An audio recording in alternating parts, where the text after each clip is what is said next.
नालायक बेटा, ओ नालायक! पिता ने जोर से चिल्लाकर विशाल को आवाज लगाई, जो कॉलोनी में आए टैंकर से पानी भरने में व्यस्त था। गर्मी के दिनों में पानी की किल्लत के कारण 3 दिनों में ही टैंकर से पानी की आपूर्ति होती थी। आवाज सुनकर विशाल बोला, आया पिताजी। विशाल को पानी भरने के बाद के कामों की फहरिस्त समझा दी गई। मंडी से सब्जी लाना, गेहूं पिसवाना और ऊपर छत की झाड़ू लगानी है। छोटा भाई विवेक इंजीनियरिंग प्रवेश परीक्षा की तैयारी में व्यस्त था। पिताजी उसके कमरे में जाकर पढ़ाई का जायजा रोजाना लिया करते थे और उसकी हर समस्या भी तत्काल समाधान हो जाती थी। वैसे भी विवेक पढ़ाई में कुशाग्र था। विशाल भी पढ़ाई में औसत दर्जे का छात्र रहा और उसने बीए कर नौकरी की तलाश को जारी कर दिया था। कुछ दिनों बाद विवेक का परिणाम आ चुका था और वह अव्वल रैंक के साथ इंजीनियरिंग कॉलेज में चयनित हो चुका था। घर पर छोटे बेटे की सफलता पर उत्सव का माहौल था। पिताजी ने पूरे मोहल्ले भर में मिठाई बंटवाई थी। पैसों की व्यवस्था कर छोटे बेटे का दाखिला इंजीनियरिंग कॉलेज में करवा दिया गया। अगले ही महीने बड़े बेटे विशाल का भी बैंक में क्लर्क की पोस्ट पर चयन हो गया।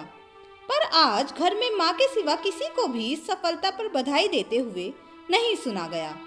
चूंकि पिताजी स्वयं प्रशासनिक अधिकारी पद से रिटायर हुए हैं, तो उनके लिए ऐसी सफलताएं मायने नहीं रखती थी, या यूं कहें कि इस पर खुशी जाहिर करना भी उनके शान में कमी करने जैसा था। मां ने विशाल को गले से लगाया और आशीर्वाद भी दिया था। उसका मनपसंद गाजर का हलवा भी खाने में बनाया था। छोटी बहन अन्नू भी अपना रोल मॉडल विवेक भैया को ही मानती थी और अपनी पढ़ाई की सारी चर्चाएं भी उन्हीं से फोन पर करती थी। विशाल ने कई बार छोटी बहन से पूछा था कि पढ़ाई में कभी भी कोई दिक्कत हो तो पूछ लिया कर, पर उसने हंसकर बोल दिया कि भैया आपसे क्या पूछूं। विवेक की पढ़ाई पूरी हो चुकी थी और उसे अमेरिकन कंपनी ने अच्छे पैकेज पर न्यूयॉर्क ऑफिस दे दिया था। कुछ सालों में ही उसने वहीं शादी कर वहीं की नागरिकता के लिए अर्जी लगा दी। अब तो उसका घर आना भी वर्ष में एक बार ही होता था।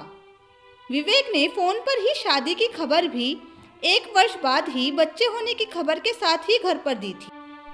पिताजी अपमान के भाव को मन के अंदर ही दफन कर खुशी से आशीर्वाद देने का अभिनय कर रहे थे। बाद में फोन के रिसीवर को मां को थमा सीधे अपने कमरे में चले गए। विशाल ने मां की पसंद से ही शादी की और उसकी पत्नी घर की सारी जिम्मेदारियों को बखूबी निभा भी रही थी। पर कुछ दिनों से मां बीमार हो गई थी। डॉक्टर ने जांच कर बताया तो पता चला कि उनकी दोनों ही किडनी कमजोर हैं और कम से कम एक किडनी का ट्रांसप्लांट आवश्यक हो गया है। विशाल ने अपनी किडनी खुशी खुशी मां को दे दी। जब खबर विवेक तक पहुंची तो छुट्टी नहीं मिलने की मजबूरी बताकर उसने आने में असमर्थता जता दी। आज पहली बार पिताजी नालायक बेटे के गले लगकर फफक फफक कर रो रहे थे।